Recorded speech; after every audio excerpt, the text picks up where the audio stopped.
What's going on, guys? Welcome back to the BodyCompRx YouTube channel. My name is Jake. I'm Jesus.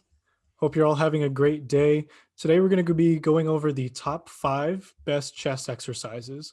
Previously, we went over the glutes, the best exercises for glutes, the worst exercises. We're going to do the same thing for chest, and we're going to go over our top 5 exercises for chest today. What we're going to do is before we hop into these exercises, we need to understand the anatomy, make sure we know where these muscles are, what they're responsible for, and that will help us better understand why we chose the exercises that we did, and that'll help us grow our chest a little bit easier. All right, guys. So if you didn't know, the chest is made up of two different muscles. You have your pectoralis major and your pectoralis minor. Your pectoralis minor is a more deeper muscle and it's much smaller.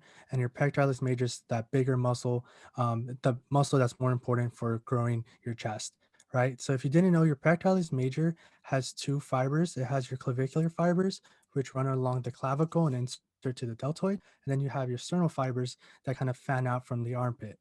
So now that we know the anatomy of the chest, let's go right into the actions of this muscle. So our chest is known for horizontal adduction of the arm, right? So that is if you had your arm to the side and you want to bring that towards midline. It's also known for internal rotation of the shoulder. So that's if you had your thumbs pointed forward and you want to point your thumbs back, you are internally rotating your shoulder.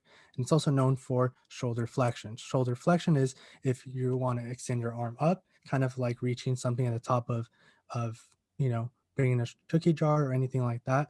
That is shoulder flexion.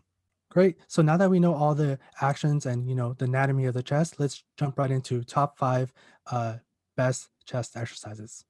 So at number 1, we have dumbbell incline bench press. For the dumbbell incline bench press, we want to focus on retracting our shoulder blades. If you don't know what retracting means, it means just think of pinching your shoulder blades and then driving them down, right? Or puffing your chest out. That's another way to think of this as well. And then also when you set up, you want to make sure that your elbows aren't too flared out to the side, and they're also not too tucked because then your triceps are going to be taking over at that point. So finding that sweet spot right in the middle is how you get the most out of the dumbbell incline bench press in order to activate your chest. At number 2, we have flat barbell bench press. Similar to the dumbbell incline bench press, we're going to want to retract those shoulder blades once again, make sure that our elbows are not too wide as well, keeping them in that nice sweet spot. And then you're going to want to bring that bar all the way down to our sternum and then press it all the way back until our arms are extended out in front of us. At number 3, we have cable crossovers. For the cable crossover, we're going to again want to retract those shoulder blades, make sure that we're keeping our shoulders in a nice healthy position. We're going to want to stand feet shoulder width apart. And then all you're going to do is you're going to bring those cables across your body, and you're going to want to think about touching your elbows together, not your hands, because we can keep our elbows bent and still touch our hands together. But if we think about touching our elbows together, we get that horizontal adduction across the body a little bit better. At number 4, we have low to high cable flies. For the low to high cable fly, again, retract your shoulder blades, keeping your shoulders in a healthy spot.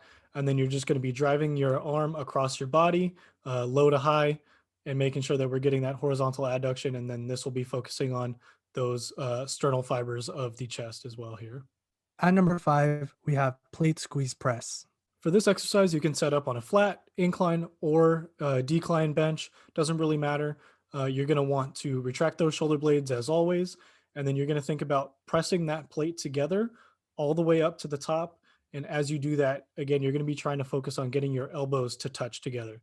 It probably won't happen, but this is a really good mental cue to understand that to get that action of horizontal adduction across during this movement. All right, guys, that wraps up our top 5 best exercises to build your chest. As you can see, all these exercises had a very similar setup. So, it carries over. And again, just to reiterate that all of these movements really take advantage of the horizontal adduction across the body that our chest is responsible for, the shoulder internal rotation, as well as the shoulder flexion. So that's why we picked these as our top 5. Thank you guys for watching. If you have a different top 5 list, comment that down below. And if you'd like to see a video covering best home chest exercises, leave a like and we'll get that out for you guys. Until next time, peace out. Peace.